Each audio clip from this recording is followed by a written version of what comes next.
మా గురుదేవులైన నిర్మల నిజానందరావుతు రామకృష్ణ స్వామికి, అలాగే వేదికను అలంకరించిన పెద్దలందరికీ, వేదిక ముందు ఆశీర్వైనటువంటి మనాత్మ ప్రియాతి ప్రియమైన సోదరీ సోదరులకి నా హృదయపూర్వక శిరస్సాష్టాంగ దండ ప్రమాణం అర్పిస్తూ, మొట్టమొదట కార్యకర్త అయినటువంటి అక్షర విలక్షణ సింహాసనంతో ఏం చెప్పారంటే, ఎరుకను నిరూపించి నిరసన చేసి పరిపూర్ణ బోధ వచ్చేటట్టు బోధకులు బోధ చేయండి అని చెప్పారు. అయితే నాకు తెలిసిన పరిజ్ఞానంతో ఆ విధంగా ఆధారంలో వెళ్తానని చెప్పేసి మీ అందరికీ మరోసారి కోరుకుంటూ, మరి ఎరుక నిరూపణ ఎలాగ చేయాలి అంటే, మనకిప్పుడు ఈ సృష్టి అన్నీ కనిపిస్తున్నాయి.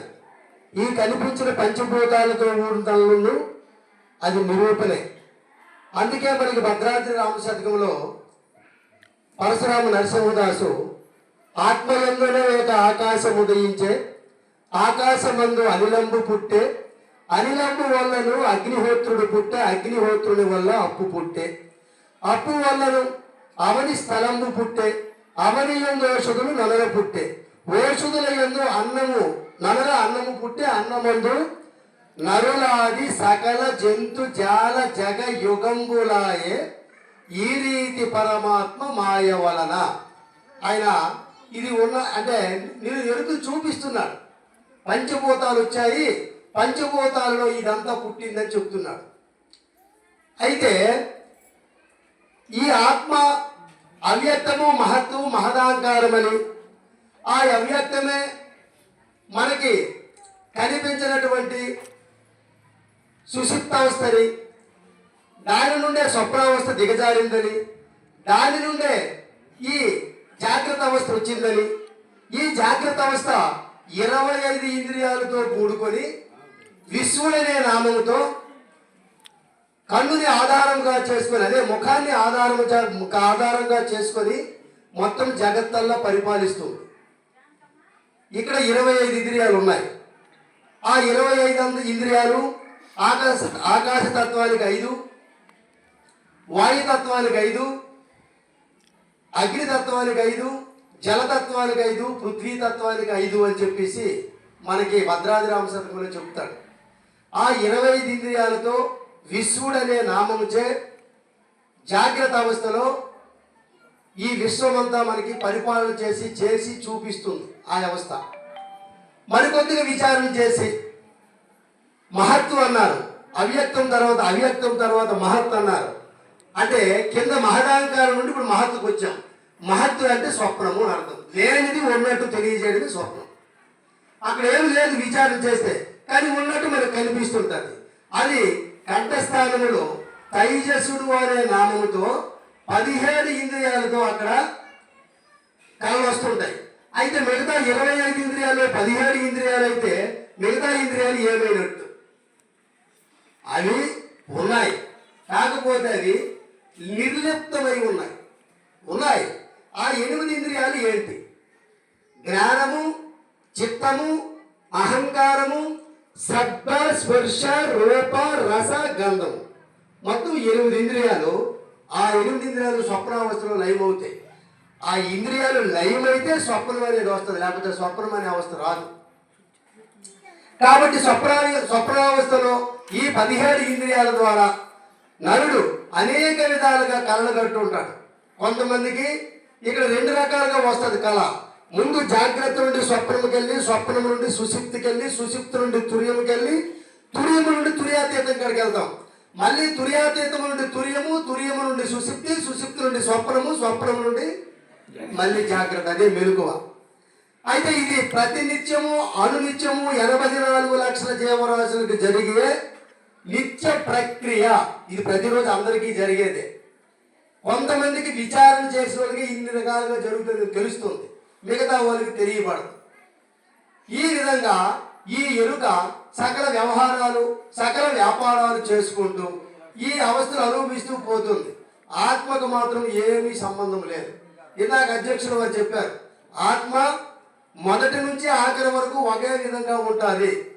ఈ అవస్థలే వచ్చి పోతుంటాయి. జాగ్రత్త, స్వప్నము, సుశక్తి, తుర్యము, తుర్యాతీతము, అలాగే మరి మిగతా అవస్థలు బాల్యము, యవ్వనము, కౌమారము, వార్ధక్యము, ఇలా అన్ని అవస్థలు కానీ మార్పులు చేర్పులు అన్ని ఎరుకకే కానీ ఎరుకని నడిపించే శుద్ధ చైతన్యమనే ఆత్మస్వరూపం ఏ అవస్థలకి దొరకగా ఏ అవస్థలకి అంతగా అది సాక్షిభూతమై ఉంటుంది. ఇది ఈ విధముగా ఎరుక ఎన్నో రకాలుగా మనకి కృష్ణ ప్రభు కన్నార్థాలలో చెప్పున్నారు ఎరుక లక్షణాలు. ఆ విధముగా ఎరుకే ఎన్నో రీతిలుగా ఈ ప్రపంచాన్ని తారుమారు చేసి ఎన్నో రకాలు చేస్తుంది. మనకి కృష్ణ ప్రభు 5వ కందార్థంలో చెప్తాడు, మనందరము ఎరుక నుండే వచ్చాము, ఎరుకనే కళ లోపల మీరు అరుదించితిరి అట్లని నేను అరుదించితిని, ఎరుక జను నేను మీరలు ఎరుకదు జనువాడు మనుచు ఎరిగేటి కొరకు గ్రంథము చేసి ఎరిగి ఈ వరకు. అక్కడ వరకు ఎరుకలోనే ఉన్నాం, మనం ఎరుకలోనే వచ్చాం, ఎరుకలోనే సకల వ్యవహారాలు సకల కార్యక్రమాలు చేస్తున్నాం. ఇప్పుడు ఆయన చెప్పాడు ఎరుకను నిరూపణ చేసి నిరసన చేయమన్నాడు. నిరసన ఏంటంటే గురు బోధించని మేల్క నరులారా చేకొట్టే, అప్పుడు ఎరుక నిరసన. ఎప్పుడైతే గురు మేల్కలోనికి మనిషి వస్తాడో, ఈ శిష్యుడు వస్తాడో, ఎప్పుడప్పుడు ఎరుక నిరసనం అయిపోయింది. నిరసనం అయిపోయిన తర్వాత కూడా నువ్వు ఎరుకలోనే ఉన్నావు, కానీ నీకు ఎరుక అంటదు. గురుబోధనే మేల్క నరులారా చేకుంటే ఎరుక అనే కలజోలి ఎరిగున్న నిల్వాదం చెరిగేటి కొరకు నువ్వు అందులోనే అప్పుడు కూడా ఉన్నావు. ఇప్పుడు మన పెద్దలందరూ శివరామ దీక్షతో సహా అందరూ గురుబోధనలో పరిపూర్ణులైనారు. అయితే పరిపూర్ణమైన ఈ సప్తస్పర్శ రూపరసగంధాలు దాటి ఈ భూతాలు దాటి వెళ్ళారా? కాదు, ఎరుకను వదిలినారు, ఎరుకను నిరసన చేశారు. ఎరుకను నిరసన చేసి పరిపూర్ణ భావములకు వచ్చేసారు. గురుబోధ మేల్కలోకి వచ్చి పరిపూర్ణ భావంలోకి ఎప్పుడైతే వచ్చారో వాళ్ళకి ఎన్ని రకాలుగా ఈ సంసారంలో ఉన్నా ఆ సంసారం వాళ్ళకు అంటదు. కృష్ణప్రభు చెప్తాడు, అంటదు కళ మేల్క, కళకి అంటదు కళకి మేల్క అంటదని చెప్తాడు. అది ఎవరికి అంటది? అది గురు బోధించని మేల్క. ఎవరికైతే వాళ్ళు తెలుసుకుంటారో వాళ్ళకి ఈ ఎరుకనే కలజోలి ఎప్పటికీ ఉండదు అని చెప్పి కృష్ణప్రభు చెప్తున్నాడు. అప్పుడు ఇక్కడ పరిపూర్ణమేంటి?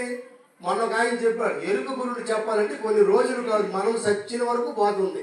పరిపూర్ణానికి చెప్పాలంటే బోధ లేదు, ఒక క్షణం చాలు.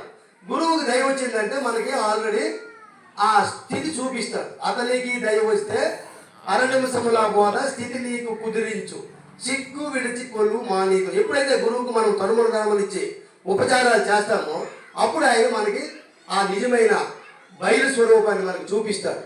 అదే గురుమేళ. ఆ గురుమేళలోనికి ఎప్పుడైతే మనం వస్తామో పరిపూర్ణ మిగతా ఉండేదంతా మనకు చూసేదంతా, మనము చెప్పేది, చూసేది, వినేది, కనేది, అనేది, తినేది ఎరుకని భావించి ఆ ఎరుక మారిన బ్రతుకు ఎవడైతే బతుకుతాడో ఆడు పరిపూర్ణుడు. అందుకే పరిపూర్ణం ఇదిగో అని అక్కడ చెప్పాడు ఆయన. కృష్ణప్రభు ఏం చెప్పాడు? పరిపూర్ణం ఇదిగో, ఇదిగో లేనెరుకని లేదని ఎరిగించేటి గురుడే సరి, ఎరుకను నిలిపేటి గురుడు ఎందుకోయన్నా తద్బోధ నీకెందుకోయన. ఎప్పుడైతే ఎరుకను నిలిపెడుతుంటావో అంతవరకు నువ్వు ఎన్ని బోధలు చెప్పినా ఎరుకలోని బోధలు అయిపోతాయి. అందుకే ఎరుకను విచారణ చేసి ఎరుకను నిరసన చేసి ఆ మిగతా ఏ కార్యక్రమం అవుతుందో అదే పరిపూర్ణమని మనకు ఆయన కార్యకర్త మనకి చెప్పమన్నారు. ఆ విధంగా పరిపూర్ణం ఆ విధంగా తెలుసుకోగలం. కానీ ఎరుకలో ఉన్నంత వరకు ఈ పరిపూర్ణం గురుని మనం గుర్తెరగలేము.